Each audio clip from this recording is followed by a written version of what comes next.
आज की ताजा खबर। नमस्कार, हरकारा न्यूज रूम के इस अंक में आपका स्वागत है। हरकारा मतलब शोर कम रोशनी ज्यादा। और आज मैं अपने साथियों के साथ आज के न्यूज़लेटर पे बात करूंगा, जो और इसमें मेरे साथ है राजेश चतुर्वेदी और गौरव नौटियाल। और हम लोग बात कर रहे हैं जो अहमदाबाद में हुई गुरुवार को हुई दुर्घटना को लेकर, कल क्या क्या हुआ और उसमें जो तेजी से जो बदलाव आए हैं। दो तीन जो चीजें हैं उनमें से एक ये है कि उसका ब्लैक बॉक्स मिल गया है, जो कि फ्लाइट डेटा रिकॉर्डर होता है, जिसमें कॉकपिट में जो भी कुछ बातचीत हो रही होती है उन चीजों को लेकर वो एक पता चल सकता है कि वो उसकी वजह क्या थी उस दुर्घटना की। पर साथ ही लगातार लोग ये पता करने की कोशिश कर रहे हैं कि दरअसल इस घटना में कितने लोग मारे गए। जो लोग जहाज में थे, तो 242 लोग थे, उनमें से 241 मौतों की पुष्टि हुई है। पर जहाज मेडिकल कॉलेज के जिस हॉस्टल बिल्डिंग पे जाके गिरा, उसमें जो मारे गए लोग हैं उनकी तस्दीक अभी तक नहीं हो पाई है। अ, एक तो ये कहना है कि सब इतना कुछ ज्यादा जल गया उस तेल में आग लगने से कि जहाज के तेल में फ्यूल टैंक में आग लगने से कि वो बहुत सब कुछ राख हो गया है। और वो अ, उसको वो डीएनए टेस्टिंग करके वो बता पाएंगे कि कितने लोग कैसे और क्या। तो ये एक बड़ा जो बदलाव है, बट मृतकों की संख्या में वो जितनी पहले बता रहे थे गुरुवार को, वो अब दरअसल घट गई है, क्योंकि जो अपुष्ट मौतें हैं वो ज्यादा है। इसके साथ ही ये जो जब भी इस तरह की जब बड़ी घटना होती है तो उसको लेकर कुछ अब अपनी चिंताओं के कारण, कुछ अपनी व्यग्रताओं के कारण ये अंदाजे लगाने लगते हैं कि ये ऐसा इसलिए हुआ होगा या उसलिए होगा। तो कोई पायलट के बारे में बोल रहा है, कोई जहाज की क्वालिटी के बारे में बोल रहा है, कोई फॉल्ट आ गए उसके बारे में बोल रहा है, कोई वहाँ जो पक्षियों के कारण ऐसा कह रहा है। तो दो चीजें होती हैं कि एक होता है बहुत सारे लोग जो हैं वो अंदाजे लगाने लगते हैं, कयास लगाने लगते हैं, एक तरह का वाइल्ड स्पेकुलेशन होने लगता है। और एक तरफ एक इंटेलिजेंट स्पेकुलेशन की तरह होता है कि वाइल्ड गैस और इंटेलिजेंट स्पेकुलेशन के बीच में जो विशेषज्ञ जो बता रहे होते हैं। तो आज के न्यूज़लेटर में हम लोगों ने राष्ट्रीय और अंतर्राष्ट्रीय स्तर पे जहां भी जो भी एक विशेषज्ञ जो लोग बता रहे हैं उनकी बातों को क्यूरेट करने की कोशिश की है, जो राजेश इसके बारे में हमको बताएंगे कि कहाँ पे कौन लोग क्या क्या बात कह रहे हैं। हालांकि सब लोग ये भी कह रहे हैं, जो विशेषज्ञ है वो खासतौर पे ये बात कह रहा है कि थोड़ा सा शांत रहिए, सब्र करिए, क्योंकि ये सब चीजें एकदम से फास्ट फॉरवर्ड या T20 की तरह नहीं कि तुरंत से फैसले हो जाएंगे, और सब में सब समय लगता है और वो जांच का समय देना पड़ेगा। एक और विशेषज्ञ ने ये भी कहा कि वो जो जो घटना स्थल है जहाँ पे जहाज जाके गिरा, वो भी इस तरह की जगह है जहाँ से सारे जो एविडेंस इकट्ठे करना है या उनको डॉक्यूमेंट करना थोड़ा सा मुश्किल है, क्योंकि वो एक इमारत पे गिरा है। वो कोई खुली जगह पे ऐसे नहीं गिरा जहाँ पे चीजें हो सकती। तो राजेश हमें बताएंगे कि बाकी जो विशेषज्ञ हैं वो लोग क्या क्या कह रहे हैं इस बात को जी, नमस्कार लेकर। सबको। ये आपने बिल्कुल ठीक कहा कि इस तरह की जब दुर्घटनाएं होती हैं, हादसे होते हैं, तो सबसे पहले जो काम शुरू होता है वो है अटकलबाजी का। तमाम तरह की अटकलें लगना शुरू हो जाती हैं, लेकिन हमको अंततोगत्वा जो विशेषज्ञ हैं किसी भी विषय के, उन पे ही भरोसा करना चाहिए और वो क्या कह रहे हैं उन पे ध्यान देना चाहिए। अटकलें तो लगती हैं। तो इस मामले में सबसे पहले आपको ये बताएं कि इंडियन एक्सप्रेस में रितिका चोपड़ा हैं, उन्होंने अंतर्राष्ट्रीय स्तर के जो हवाई सुरक्षा विशेषज्ञ हैं ग्रेग पीप, यानी वो एनटीएसबी के जांचकर्ता रहे, अमेरिकी राष्ट्रीय परिवहन सुरक्षा बोर्ड की तरफ से जांच करता रहे। उनका ये कहना है, उन्होंने भी यही कहा है कि अभी थोड़ा इंतजार करें और किसी निष्कर्ष पर ना पहुंचे। लेकिन उन्होंने इसके साथ ये भी बताया है, कुछ कारण बताए हैं जिन पे मतलब ध्यान दिया जाना चाहिए, या जांच के बाद इन पे ये पता चलेगा कि जो कमियां उन्होंने देखी हैं वो जो होती हैं आमतौर पे। तो एक तो उन्होंने बताया कि ये फ्लैप्स जो होते हैं, जो मतलब जो विमान की लिफ्ट बढ़ाते हैं, वो जो पिछले हिस्से पर लगे होते हैं, वो उनको लग रहा है कि वो ठीक स्थिति में दिखाई नहीं दे रहे थे, तो जिससे जो है विमान को पर्याप्त लिफ्ट नहीं मिल पाई। और गर्म मौसम भी एक कारण बनता है ऐसे मामलों में, क्योंकि जो है उससे इंजन का जो परफॉर्मेंस है वो प्रभावित होता है बुरी तरह से। और जो लैंडिंग गियर है, वो फोटो देखा, सबने देखा कि लैंडिंग गियर जो है वो हटाए नहीं गए थे, बंद नहीं किए गए थे, वो खुले हुए थे। जब वो जो जिन लोगों ने विजुअल देखा है उसका, तो कई लोगों ने उसकी फोटो भी प्रकाशित की है प्रिंट में। तो एक वो है, और बाकी मैंने उन्होंने और भी चीजें कि ऊंचाई का एक मसला है, जो टेक्निकल कारण है वो उस पे उन्होंने रोशनी डाली है कि ये तमाम वजह हो सकती हैं इस बड़ी भयानक दुर्घटना की। तो मतलब इसमें उनका कहना यह है कि भाई अटकलें मत लगाइए, ये कारण है और जांच के बाद ये जो है सामने आ जाएगा। दूसरा एक और हमने लिखा है, वो है अपने इंडियन एयर फोर्स के रिटायर्ड विंग कमांडर साहब हैं, जो फ्लाइट इंजीनियर रहे, उनके पास दशकों का अनुभव है। उन्होंने मतलब समेत अपनी राय जाहिर की है इस हादसे के बारे में, और ये उन्होंने भी कुछ अनुमान लगाए हैं। उनका कहना यह है कि जो AUW मतलब ऑल अप वेट जो फैक्टर होता है, ये बहुत इंपॉर्टेंट होता है। वो ये कह रहे हैं कि AUW मतलब विमान का कुल वजन, जिसमें फ्यूल भी आ गया और जिसमें वो माल भी आ गया और यात्रियों का वजन भी आ गया, तीनों चीजें आ गई। तो वो ये कह रहे हैं, ये जो महेश साहब हैं, महेश साहब, वो ये कह रहे हैं कि हर फ्लाइट के पहले, हर उड़ान के पहले इस पूरे वजन की गणना की जाती है, और इसको जो है हमेशा सुरक्षित सीमा में रहना चाहिए। और वो आगे अपनी बात में ये भी कह रहे हैं, मतलब ये बड़ा इंपॉर्टेंट है कि AW की सीमाएं उस हवाई अड्डे की ऊंचाई और बाहरी वायु तापमान OAT के अनुसार बदलती हैं। उदाहरण के लिए बारिश में AUW की उचित सीमा को प्रभावित कर सकती है, और उनका स्थान भी बहुत इंपॉर्टेंट होता है। मतलब वो ये कहना चाह रहे हैं कि जैसे मान लीजिए कि 100 टन वजन को आप तिरुवनंतपुरम के हवाई अड्डे से अगर विमान उड़ेगा और वही वजन लेकर के लेह हवाई अड्डे से उड़ेगा, और वो 100 जरूरी नहीं है कि 100 टन वजन जो है उसको ले जा सके लेह से उड़ने वाला, वो 75 टन पे ही उड़ पाएगा, ऐसा वो कह रहे हैं। तो बोले आमतौर पे बोले हम ये देखते हैं कि जो जो बैग वगैरह ले जाते हैं यात्री, उनका वजन होता नहीं है, और उसको अगर टोटल जोड़ लिया जाए तो वो 1 टन वजन हो जाता है, जो कि किसी भी विमान के लिए बड़ा महत्वपूर्ण स्थान रखता है। दूसरा जो है ये जो जो जो AI जो एयर इंडिया का जो 171 जो क्रैश हुआ, उसका 787 ड्रीम लाइनर, उसके साथ भी अतीत में कुछ समस्याएं हुई हैं, और उसको ग्राउंड किया गया है कई बार।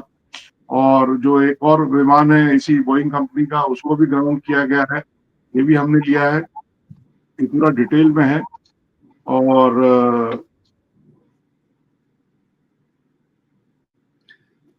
बोइंग के शेयर जो 5% गिरे हैं इससे ओवरनाइट जो है वो भी गिरे हैं। कुछ विशेषज्ञों ने ये कहा है कि भाई जो बर्ड स्ट्राइक होती है, जो परिंदा जो है टकरा जाता है कई बार, तो वो भी एक कारण हो सकता है ना। फ्लैप्स की भूमिका के बारे में कई लोगों ने कहा है।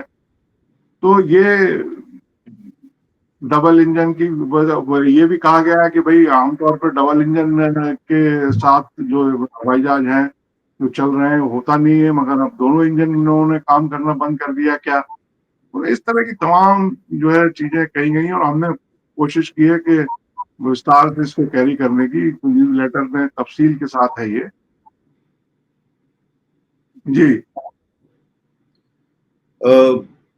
इसमें जो मुझे लगता है कि यही बात महत्वपूर्ण है कि जो विशेषज्ञ हैं वो अपना काम कर लें और सरकार उनको लेकर थोड़ा सा जो है वो एक कॉन्फिडेंस बिल्डिंग करें, क्योंकि सबसे ज़्यादा जो मुश्किल चीज़ होती है ऐसे जब भी दुर्घटनाएं होती हैं, चाहे वो हवाई जहाज को लेकर हो या रेलवे को लेकर हो, जब भी तो एक तरह का लोगों में भरोसा जो है काफी बहुत ज्यादा हिल जाता है। तो उसको लेकर लगातार ये बताने की जरूरत है कि वो लोग लगे हुए हैं और उसमें कुछ बता रहे हैं। जैसे कि पर ये जैसे कि जब हम मृतकों की संख्या ही अभी तक साफ साफ नहीं बता पा रहे, तो सिर्फ उसके लिए हर बार मृतकों की संख्या बताने के लिए क्या क्या सिर्फ लाशों की जरूरत होती है? आप तो पता भी कर सकते हैं। ये तो हॉस्टल की बात है जहाँ पे ये जहाज गिरा, और उसको लेकर एक 36 घंटे बाद भी अगर एक भ्रम की स्थिति बनी हुई है, तो वो भी एक चीज बताती है। खासतौर पर जैसे कि हमने महाकुंभ के दौरान भी देखा था कि जितने लोग मारे गए थे और जितने लोग बताए जा रहे थे, उन दोनों में बहुत सारा फर्क था। तो वो इस तरह का रिकॉर्ड है सरकार का, जहां पर वो आंकड़ों को लेकर थोड़ी सी जो है जवाबदेही और जिम्मेदारी और पारदर्शिता से काम नहीं करती है। इसके आगे चलते हैं, और धुबरी में तनाव है वहां पे, तो उसको लेकर मैं इसमें थोड़ा सा एक चीज जोड़ना चाहूंगा। कल जो प्लेन क्रैश की घटना हुई है, तो हादसे हो जाते हैं, दुनिया भर में हादसे होते हैं, फिर सरकारें उस पर जांच करती है, हादसों का कारण जानती हैं और आगे काम करती है। कल हमने बड़ा अजीब सी एक चीज देखी कि नागरिक उड्डयन मंत्री जो वहां पे हादसे वाली जगह पे जाते हैं, उसके बाद एक उनके ऑफिशियल हैंडल पे एक रील डाली जाती है और बाकायदा स्लो मोशन म्यूजिक के साथ, ऐसा लगता है जैसे आप किसी दुर्घटना स्थल पे नहीं बल्कि एक सामान्य जीवन का कोई दिन हो आपका, और आप अपनी राजनीतिक बिरादरी से मिलने या सभा करने, राजनीतिक कार्यक्रम में कहीं जा रहे हो। ऐसा हमने पहले ट्रेन हादसे के दौरान भी देखा कि मंत्री जी, ट्रेन हादसा होता है, वहां पे पीड़ित हैं, वो लाशें ढूंढ रहे हैं, और जब रेल मंत्री वहां जाते हैं तो वंदे मातरम के उनसे नारे लगाए जाते हैं। तो ये सवाल भी कल तैरा कि भाई हमारी सरकार हादसों को लेकर कितनी अधिक संवेदनशील है। उसको लेकर भी फोटो वो ऑप हमारे प्रधानमंत्री हमारे गए और उनका एक इमेज कल आता है, बिल्कुल मलबे के नीचे वो खड़े हैं जहाज के। तो लोगों ने कहा कि भाई ये चिंता वाली बात है, हमारे प्रधानमंत्री को ऐसे असुरक्षित जगहों पे कम से कम खड़े नहीं होना चाहिए, या जो फोटोग्राफर जिस एंगल से वो फोटो लिया गया है उसे रोक देना चाहिए था कि भाई ऐसी जगहों पे आप ये क्या कर रहे हैं। तो ये सब भी चिंताएं कल लोगों ने जाहिर की कि मैं इस बात को अप्रिशिएट करता हूं कि प्रधानमंत्री नरेंद्र मोदी जो है तुरंत अगले दिन ही इस घटना के उसमें पहुंचे, जबकि जैसे कि वो मणिपुर अभी तक नहीं गए। तो उस रोशनी में देखा जाए तो ये एक बड़ी बात है कि वो अगले दिन ही वहां पे पहुंचे, और आपको ऐसा लग रहा है कि वो सिर्फ फोटो ऑप के लिए गए हैं। कई लोग ऐसे लोगों को लग रहा है, पर ये बताता है कि गुजरात की त्रासदी और शायद मणिपुर की त्रासदी दोनों एक तरह से नहीं देखी जाती है। तो वो एक मेरे ख्याल से एक ऐसी बात है। आलोचकों के लिए ये एक सवाल है, हो सकता है ये सवाल है, लेकिन गुजरात गए, वो जो इतनी बड़ी भयानक हादसा हुआ, त्रासदी हुई, तो वो गए। और ये बात सही है गौरव जो कह रहे हैं कि भाई प्रधानमंत्री की सुरक्षा के लिहाज से ये जो तस्वीर सामने आई है, वो मतलब उसको कैसे इजाजत दी गई, क्या हुआ, या तो वो हट जाता। वो जो पोर्शन टंगा हुआ है विमान का, ऊपर है, बिल्कुल सर के ऊपर है। वो फोटो इस ढंग से ली गई है कि वो अच्छा, बिल्डिंग चूंकि इतना बड़ा जहाज गिरा है तो बिल्डिंग भी जो है कमजोर ही हो गई होगी। तो इसका वाकई फोटो देख करके तो लगता है कि जो सुरक्षा कर्मी है या जो सुरक्षा अमला है, दस्ता है, उसने हो सकता है बाद में इस बारे में सोचा हो, विचार किया हो, सोशल मीडिया पे जो प्रतिक्रियाएं आई हैं उनका संज्ञान लिया हो, और आगे भविष्य में इस बात का ख्याल रखा जाए कि भाई प्रधानमंत्री की सुरक्षा बहुत महत्वपूर्ण है। खैर, लेकिन वो गुजरात गए, हो सकता है कि वो मणिपुर, मतलब हो सकता है कि मणिपुर में नहीं जाने के बाद जो मतलब आलोचनाएं हुई या जो लोगों ने सवाल उठाए, उसको उन्होंने मतलब अडॉप्ट किया हो, सवालों की चिंता की हो, इसलिए वो गए, तुरंत गए। जी।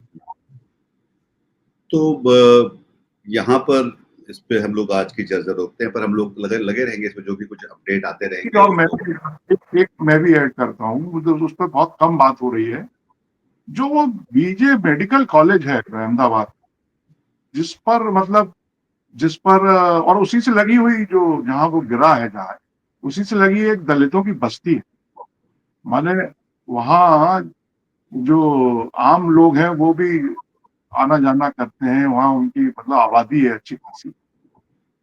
तो उनके बारे में प्रशासन जो है या जो अधिकारी है या सरकार है, स्टेट है, वो उसकी तरफ से मतलब कोई ट्रांसपेरेंसी जो होनी चाहिए वो दिखाई नहीं दे रही है। मतलब आप ये देखिए कि एक तरफ मीडिया में ये आंकड़े आए हैं और सरकार ने भी, प्रशासन ने भी करीब 25 लोगों की लिस्ट जो है जारी की थी घायलों की, ये घायल हुए।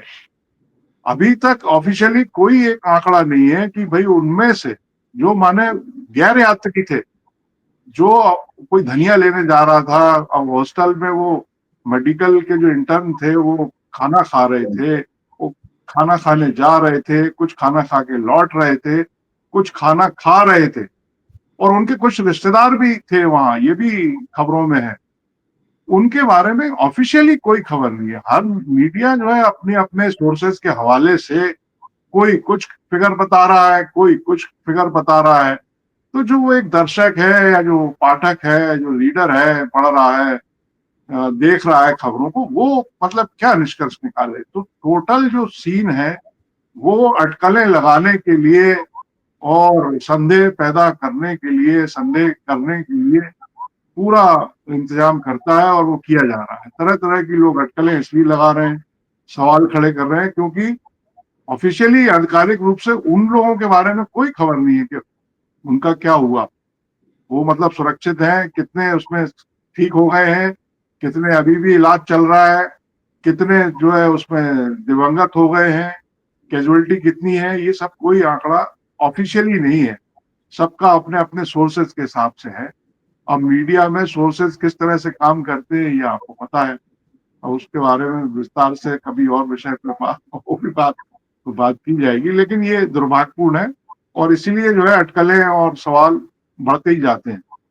जी, मेरे ख्याल से ये भी बात भी है कि सरकार को शायद ये दिक्कत होती है कहने में कि हमें नहीं पता, हम पता कर रहे हैं या हमें इतना पता है। वो अपने आप को एक कस्टोडियन तो बना के चलते हैं कि हाँ, हम अंतिम संख्या या जो प्रामाणिक संख्या है वो हम देंगे, पर उस प्रामाणिकता की जो प्रक्रिया है वो उसको पूरा नहीं कर रहे होते। इसलिए लगातार ये हमेशा एक दिक्कत होती है। और 7 लोगों की शिनाख्त हो पाई है अभी। करीब 200 लोगों की डीएनए जांच हुई है, उसमें से 7 बॉडीज की केवल शिनाख्त हो पाई है। और जो मीडिया में खबरें हैं, अगेन सरकार की तरफ से कोई ऑफिशियल आधिकारिक आंकड़ा अभी मीडिया में उपस्थित नहीं है। मीडिया तो ये बताएगा ना कि सरकार ने ये बताया है, कलेक्टर साहब ने बताया, कमिश्नर साहब ने बताया। नहीं, ऐसी लाइन जो है मीडिया में है ही नहीं। इसका जो स्टैंडर्ड ऑपरेटिंग प्रोसीजर जो होना चाहिए ना, तो वो शायद अब साफ साफ नहीं दिखलाई पड़ता है पिछले कई सालों से। या जो ये सिर्फ इसके बारे में बात नहीं, ये कोविड से चल रहा है, जब बार बार जो नंबर दबाए जा रहे थे, और फिर रिपोर्टर्स कलेक्टिव ने जैसे नगर निगम जा के सबके डेथ रजिस्टर्स खुलवा के नंबर निकाले थे, गुजरात के निकाले थे। तो वो सबसे बड़ी जो थी वो, तो मेरे ख्याल से सरकार अब एक तरह का डिनायल डिफाइंस में रहने का जो उनका एक रवैया है, वो एक खुद ही सवाल करने वाला है। आगे चलते हैं। और इसमें एक और चीज है, जैसे कि डीजीसीए ने अब ये डायरेक्टिव दिया है कल, जो आज मीडिया में है खबर, कि इस तरह के विमान की मतलब फ्लाइट की जो है उसके उड़ने के पहले, टेक ऑफ के पहले गहन जांच की जाएगी। गहन जांच, वो सारे जो पैरामीटर्स हैं उनकी गहन जांच करने के निर्देश दिए। क्यों साहब, ये फिर सवाल पैदा नहीं होगा कि ये रेगुलर प्रोसेस क्यों नहीं होना चाहिए? आप ये बताइए कि जब होली आएगी, जब दिवाली आएगी, तब आपका drug inspector, food and drug का इंस्पेक्टर जाकर के मावे की जांच करेगा होली के 3 दिन पहले। साल भर 362 दिन उसका ये वाला काम क्यों नहीं होना चाहिए, जिस बात की उसको मतलब वेतन मिल रहा है, तनख्वाह मिल रही है। ऐसे ही जो डीजीसीए ने कहा है कि साहब अब इसकी जो है ना, अब इसकी रेगुलर जांच की जाएगी, बहुत गहनता के साथ जांच की जाएगी। तो इसकी रोज जांच क्यों नहीं होनी चाहिए? और जांच हो रही थी कि नहीं हो रही थी। एक साहब ने जो रिटायर्ड हैं joint secretary civil aviation ministry के, उन्होंने ये बताया है, गुजरात समाचार में है, वो गुजरात के अखबार में ही खबर है कि एयर इंडिया को रेगुलेटर की तरफ से कई बार पत्र लिखे गए थे कि आप ये इन चीजों का ख्याल करिए, इन चीजों का ख्याल करिए। तो पता नहीं वो किया गया कि नहीं किया गया। अब डीजीसीए ने फिर से कल कहा है। जी उससे हम आगे चलते हैं। तो ये असम में देखते ही गोली मारने के आदेश हैं। गौरव, ये धुबरी में क्या हो रहा है? जी, असम में एक इलाका है, धुबरी शहर है, ये बांग्लादेश की बॉर्डर से लगा हुआ मुस्लिम बहुल इलाका है। तो वहां पे ऐसे आरोप लगे कि ईद के दिन प्रो बांग्लादेश के वहां पे पोस्टर लगे हैं और एक हनुमान मंदिर है जहां पे गाय का सिर मिला। इसके बाद जो बाकी जगह भी जो एक तनाव इस तरीके की घटनाओं के बाद जो दिखती है प्रतिक्रियाएं, वो प्रतिक्रियाएं आती हैं। वहां पे मुख्यमंत्री हिमंता बिस्वा शर्मा पहुंचते हैं और शाम को 6 बजे के बाद वो शूट एट साइट के आदेश भी देते हैं और एक पॉलिटिकल डायलॉग भी देते हैं साथ में कि मैं अगली ईद पर यहाँ रहूंगा, चाहे खुद रात भर मुझे हनुमान मंदिर की रखवाली करनी पड़े। ये डायलॉग मैं इसलिए भी पढ़ रहा हूँ कि असम लगातार से जब भी राष्ट्रीय खबरों में पिछले लंबे वक्त से आ रहा है, तो वो हिंसा, विवाद और सांप्रदायिकता। इसी तरीके की घटनाओं को लेकर, जी, तो यही सब घटनाओं को लेके अवैध बांग्लादेशियों को के नाम पे वहां के भारत के नागरिकों को भी उठा के पुलिस उठा के छोड़ आ रही है दूसरी तरफ, फिर वो लौट के आ रहे हैं कई कई दिन बाद। इस तरीके की घटनाओं को लेकर असम लगातार चर्चाओं में बना हुआ है। जी तो ये एक ऑल्ट न्यूज ने एक बड़ी लंबी रिपोर्टाज किया है, जो कि बॉर्डर एरियाज में जो ऑपरेशन सिंदूर के दौरान जब बमबारियां हो रही थी, गोलीबारी हो रही थी, तो किस तरह से वहां के स्थानीय लोगों की एकदम वहां पे मौतें हुई। और उन्होंने मुख्य धारा का जो मीडिया हाउसेस हैं उनको इस बात के लिए ठीक से लपेटा कि उन्होंने कितनी गैर जिम्मेदाराना तरीके से इसको कवर किया। और उन्होंने लोगों को ब्लेम किया कि इनके कारण ये सब हो रहा है। जैसे कि कहीं बोला गया कि रोशनी खुली छोड़ दी तो इसलिए उन पर अटैक हुआ, जबकि वो सच नहीं था। उन्होंने एक टीचर को कहा कि आतंकवादी है और हर तरफ लगाया, और वो जबकि वो एक ऐसा कुछ नहीं था, जो कि बाकी लोगों ने भी वहां के ये कहा। तो ये अपनी रोटियां सेकने में लगे हुए थे। और ये एक तरह से देखिए जाए तो अगर हम युद्ध कर रहे हैं तो ये भी भारतीय लोगों के खिलाफ ही इन्होंने जंग छेड़ रखी थी। जो फिल्म सिटी का जो मीडिया हाउसेस, और उसमें सब शामिल है। उसमें जो नाम मैं देख रहा था, तो आपने शायद एक पूरी खबर पूरी पढ़ी होगी, टाइम्स नाउ, एबीपी न्यूज, आज तक, सबके उसमें अलग अलग तरह से नाम हैं जो लोगों के उनकी सुरक्षा के खिलाफ और उनके खिलाफ जो है बार बार अपना प्रोपेगेंडा चलाए हुए। जी, मतलब एक तरीके से हाँ हमारा मीडिया भारत के ही जो पीड़ित थे, हमारे सरहद के लोग, 21 लोग मारे गए, उन्हीं का मजाक उड़ा रहा था। एबीपी न्यूज ने तो ये तक कह दिया था कि भाई कुछ परिवार अपनी मर्जी से वहीं रुक गए बॉर्डर पे, इसलिए वो मारे गए हैं। तो ये मतलब हद दर्जे की असंवेदनशीलता थी चैनल की। ऐसे टाइम्स नाउ नव भारत भी इसी तरीके से, मतलब अपने लोगों पे जो कष्ट हो रहा है आपका उस युद्ध के चलते, वो आप कहीं रिपोर्ट नहीं कर रहे, और आप इस तरीके से बता रहे थे कि हमने बैंड बजा दी पाकिस्तान की, तबाह कर दिया। इस तरीके की चीजें चल रही थी, उसी पे ये पूरी रिपोर्ट ऑल्ट न्यूज ने की है कि हमारे मीडिया का सूरत हाल क्या है।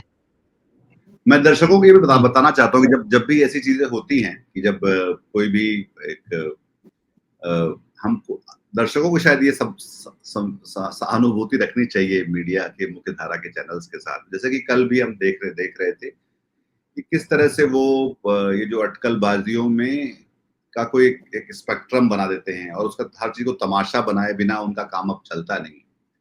तो उसके लिए उनको जाहिर तौर पे ऐसे विषय, ऐसे लोग चाहिए जिनके वो खिल्लियां या मजाक उड़ा सके, और उसको लेकर अपना वो उसको बोलते हैं मजमा उनका जो है लगा रहे। और उस कारण और वो ऐसा इसलिए करते हैं क्योंकि उनको आपका ध्यान चाहिए होता है। तो इसलिए वो ये आपके ऊपर है कि अगर आप उसको किस तरह से देखते हैं, और अगर आप उसमें उनके झांसे में नहीं आएंगे तो शायद वो संभावना बनती है कि शायद वो कुछ इसकी सबक सीख कर कुछ तमीज की पत्रकारिता भी कुछ कर लेंगे फिर उस हिसाब से।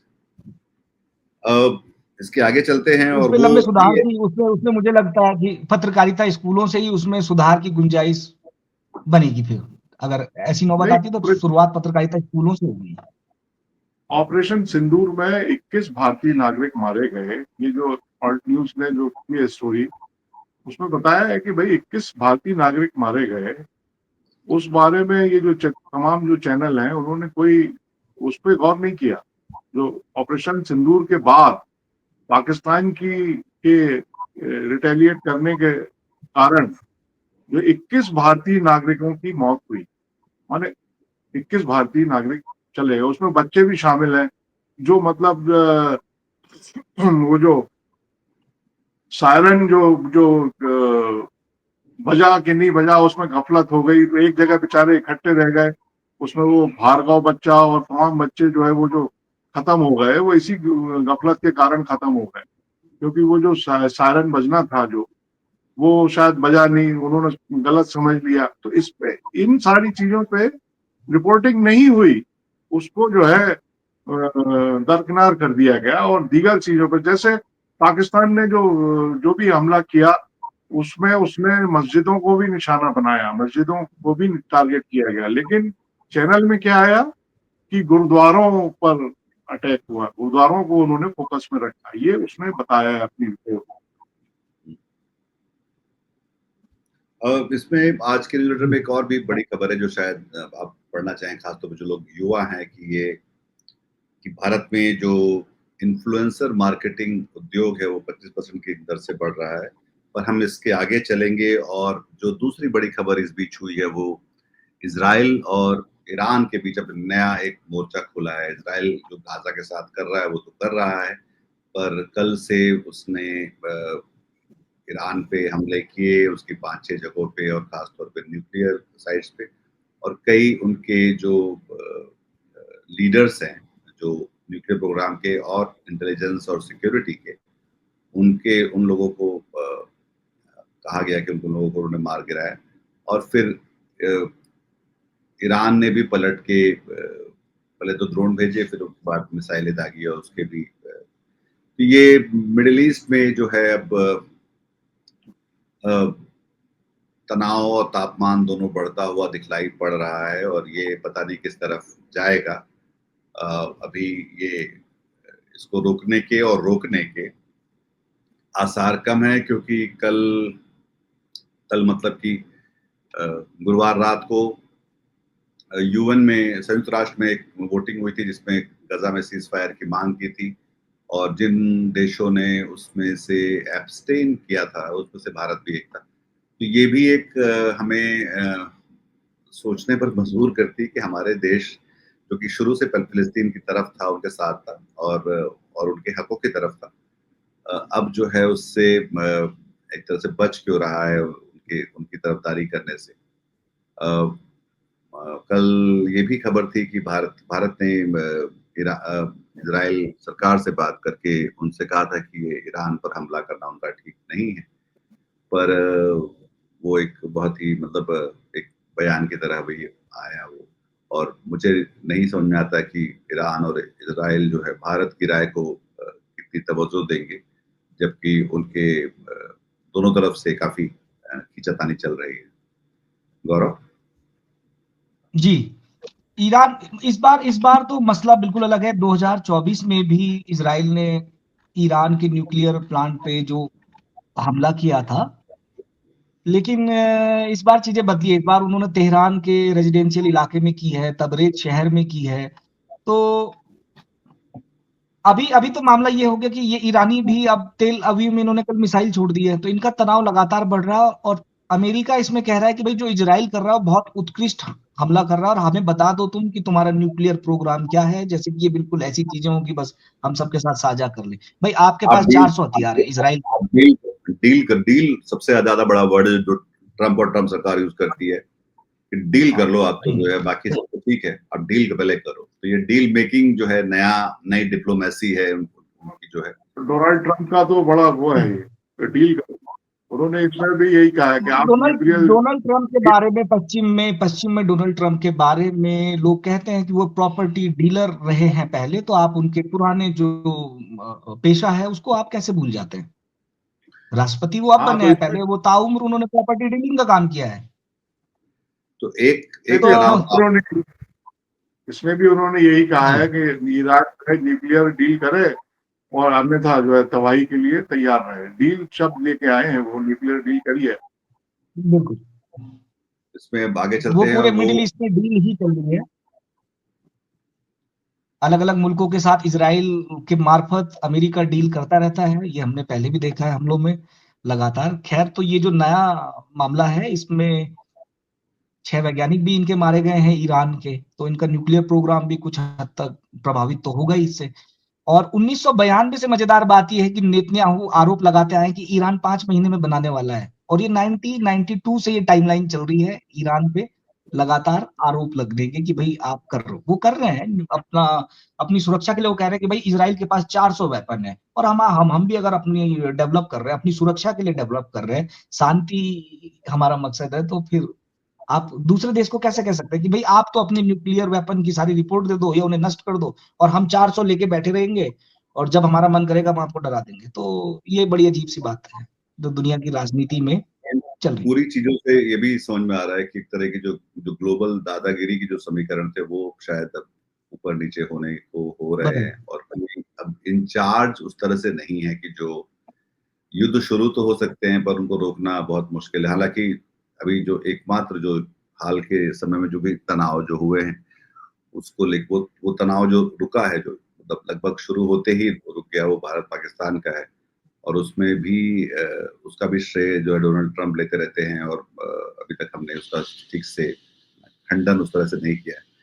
पर आज जी यहाँ पर तो शनिवार की रात हो रही होगी जब अमेरिका उठेगा शनिवार की सुबह, तो वहां पे एक बड़ी परेड होने वाली है। डोनाल्ड ट्रंप का की सालगिरह है, और उसमें बड़ी सैन्य परेड से एक तरह का वो एक पावर ड्रेस्टिक अपना शो करने वाले हैं।